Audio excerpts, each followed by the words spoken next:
Hello ma'am, 'yan. Ma'am, okey lang po ba magtanong po sa inyo ma'am? 'Yan, kung ano lang po ito, opinyon niyo lang po ang kailangan namin ma'am 'no.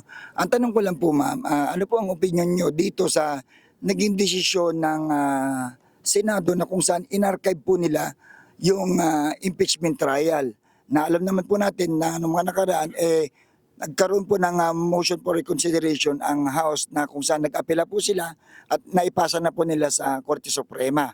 So, hindi pa po lumalabas yung resulta. So, ang ginawa po ng Senado, in-archive na po, inunahan na po nila ang, Korte Suprema 'no, na hindi na nila inantay yung motion. So, in-archive na po nila. Bilang, kayo netizen po, ano po ang opinyon niyo dito? Bilang isang netizen and also as that, bilang mamboboto din ng ng bansa natin, ay hindi po ako nag-agree sa archive po ng Senado natin dahil po um, parang parang binabasura na din po natin yung karapatan ng tao, and parang hindi po siya tawag dito, hindi siya dapat in-archive dahil dun po natin makikita kung tama po ba yung ginagawa ni VP Sara sa bansa natin.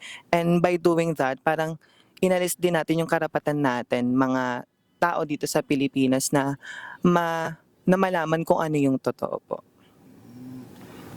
Last na po, tanong ko lang din po, ano naman po opinyon niyo dahil sa nangyaring 'yan, ang dami po nagalit na netizen at, karamihan po may mga nagsasabi i-abolish na raw ang Senado dahil, yung masamang pinaggagawa nila. Ano opinyon niyo po dito?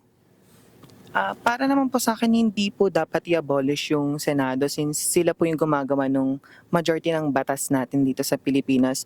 Ang dapat po nilang gawin dapat sa susunod is suriin nilang mabuti yung kanilang dapat gawin.